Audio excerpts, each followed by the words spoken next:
Let's go back, way back, to around 300 BC. A man named Zeno of Citium survives a shipwreck and washes up in Athens with nothing.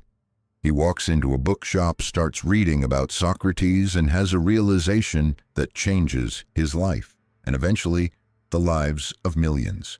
That's the moment Stoicism was born. Zeno didn't build a religion. He built a mindset, a way of thinking that helps you stay calm under pressure, keep your cool when things go sideways, and find peace in a chaotic world. Fast forward 2,000 years, and here we are. Because let's be honest, life still throws punches. Stress, drama, loss, disappointment. People are flaky, money's tight, the world's a mess. But Stoicism gives you tools to handle all of it. Not by escaping the world, but by facing it head-on, with logic, discipline, and a quiet kind of strength. 1. What is Stoicism, really? Stoicism is an ancient philosophy. It started in Greece around 300 BC, then got really popular in Rome. But here's the thing. Even though it's over 2,000 years old, it feels like it was made for today. At its core, Stoicism teaches one big idea. You can't control what happens to you, but you can control how you respond. That's it. That's the heartbeat of Stoicism. And once you get that, really get that, your life starts to change. 2. The dichotomy of control. Let's break it down. One of the most important ideas in Stoicism is something called the dichotomy of control. Don't let the word dichotomy scare you. It just means two parts. Here's how it works. There are only two types of things in life. Things you can control, things you can't. You can control your actions, your thoughts, your attitude, and your effort. You can't control other people, the weather, the economy, and what's already happened. So what do Stoics say? Focus only on what you can control. Let go of the rest. Sounds simple. But think about how often we stress about things we can't change.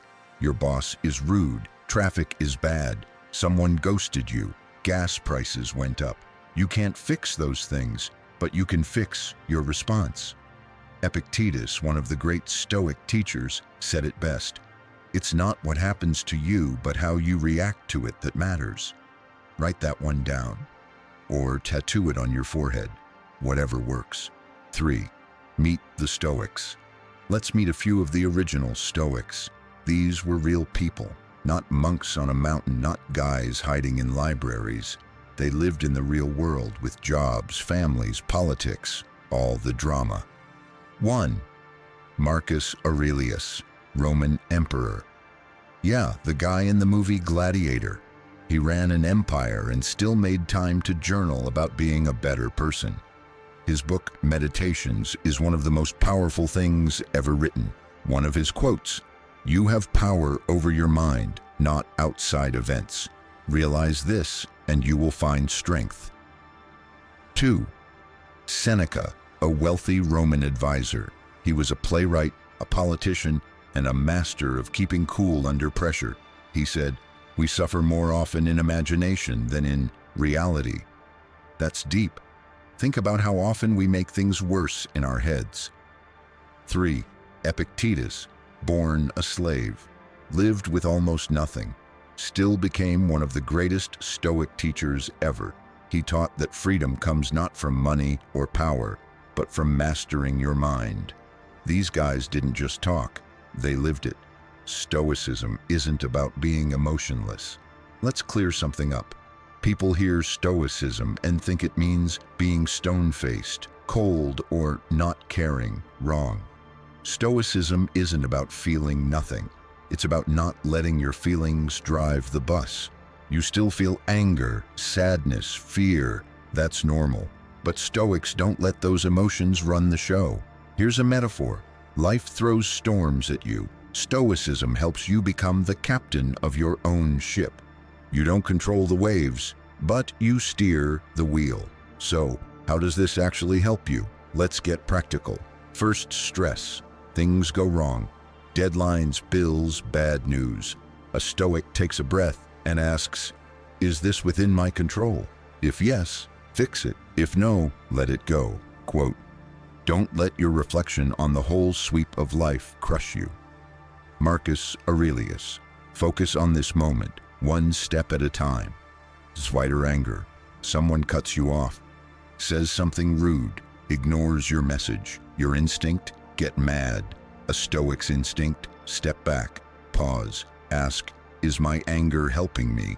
Probably not. Seneca said, anger, if not restrained, is frequently more hurtful than the injury that provokes it. 3. Fear of the future. What if I lose my job? What if I get sick? What if things fall apart? Here's where Stoicism shines. A Stoic reminds themselves, worrying doesn't change tomorrow. It just ruins today. They stay present. They prepare without panicking. You might be thinking, okay, that sounds great in theory, but does it really work? Ask any soldier, athlete, CEO, or parent who's read Meditations or The Daily Stoic. Stoicism is everywhere now. People use it to stay level-headed under pressure, to make tough decisions, to lead with calm instead of chaos. Even U.S. presidents have read the Stoics. Tim Ferriss, the best-selling author, swears by it. So do Navy SEALs and therapists. Why? Because Stoicism works, not just in a quiet room, but in the middle of a storm. Why Stoicism matters now. We live in a noisy world, full of opinions, outrage, stress, and distraction. Everyone's telling you how to think, how to feel, how to react. Stoicism cuts through all that. It tells you you don't control the world, but you control your thoughts. And that's more than enough. It's not about being perfect. It's about practicing every day. Remember, waste no more time arguing what a good man should be. Be one. Marcus Aurelius. So, next time you feel overwhelmed, angry, anxious, pause. Take a breath, ask, what's in my control? Then do that. That's Stoicism. And now, it's yours to use. Thanks for listening. Stay strong, stay calm, and remember, you already have what it takes. If you enjoyed this video, like and subscribe more content.